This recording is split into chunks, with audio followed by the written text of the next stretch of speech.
ये कोई साधारण कन्या नहीं है जनक। इस धनुष से तुम्हारी पुत्री का भविष्य जुड़ा हुआ है जनक। ये धनुष निर्धारित करेगा कि भविष्य में सीता का योग्य वर कौन।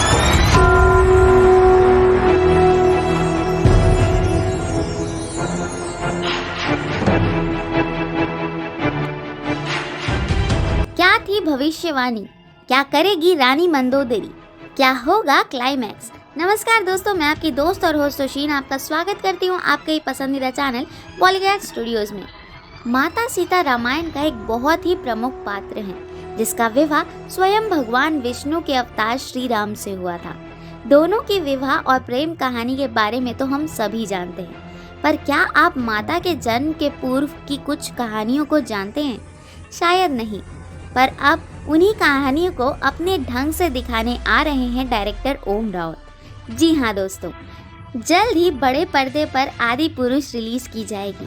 तो चलिए आज हम आपको इस फिल्म की कहानी सुना देते हैं। पिछले वीडियो में हमने आपको बताया था कि ऋषि गृहस्थमत देवी लक्ष्मी को अपनी पुत्री के रूप में प्राप्त करना चाहते थे, जिसके लिए वो एक कलश की सहायता से घोर तपस्या करते हैं।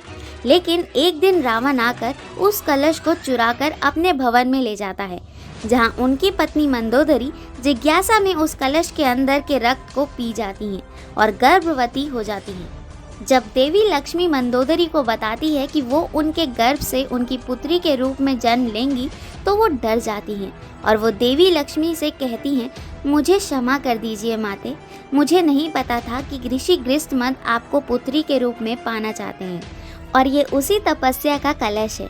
वर्षों पूर्व देवताओं ने भविष्यवाणी की थी कि लंका नरेश की पुत्री ही उनका मृत्यु का कारण बनेगी। मुझे मेरे स्वामी की मृत्यु की जननी मत बनाइए, मुझसे बहुत बड़ी भूल हो गई, क्षमा कर दीजिए मुझे। तब देवी लक्ष्मी उनसे कहती है, होनी को कोई नहीं टाल सकता, मेरा अवतार तुम्हारे ही गर्भ से जन्म लेगा और ये भी सत्य है कि तुम्हारी ये संतान ही रावण की मृत्यु का कारण बनेगी। ये पुत्री मेरे द्वारा दिया गया एक वरदान है जो ऋषि गृहस्थमत की तपस्या का फल था, किंतु रावण ने ऋषियों की हत्या कर इस कलश को वहां से चुरा लिया, जिसके फल स्वरूप अब मेरा ये अवतार उसी के भवन से जन्म लेगा। इतना कहते ही देवी लक्ष्मी वहां से चली जाती हैं। रानी मंदोदरी काफ़ी देर तक सोचती हैं और अपने आप से ही बात करते हुए कहती हैं, ये मुझसे कैसी भूल हो गई, मैं स्वामी से कैसे कहूँगी। अगर स्वामी ने इस पुत्री को देख लिया तो वो स्वयं ही इसे मार देंगे। मैं इस नवजात को मरने नहीं दे सकती और ना ही अपने स्वामी की मृत्यु को अपने पास रख सकती हूँ। माँ की विवशता और लोभ लाज के भय से वो इस पुत्री को खुद से दूर करने का फैसला करती हैं। अगले दिन वो छुपके से लंका से निकलती हैं और अपनी पुत्री को एक कलश में छुपाकर भूमि में छोड़ देती हैं। वो भूमि मिथिला राज्य की ही होती है। उस समय मिथिला राज्य में अकाल पड़ा होता है।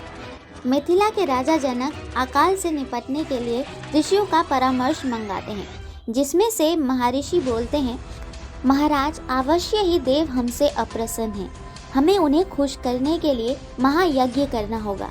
यज्ञ के बाद आप स्वयं अपने हाथ से खेत में हल चलाएंगे। ऋषि की आज्ञा अनुसार राजा जनक पहले महायज्ञ करवाते हैं और उसके बाद खेत में हल चलाते हैं, लेकिन तभी वो देखते हैं कि हल का नोकीला हिस्सा कहीं फंस गया है। भूमि का वो हिस्सा खोदने पर उन्हें एक कलश दिखाई देता है। राजा जनक उस कलश को निकालते हैं और देखते हैं कि उसमें एक कन्या है।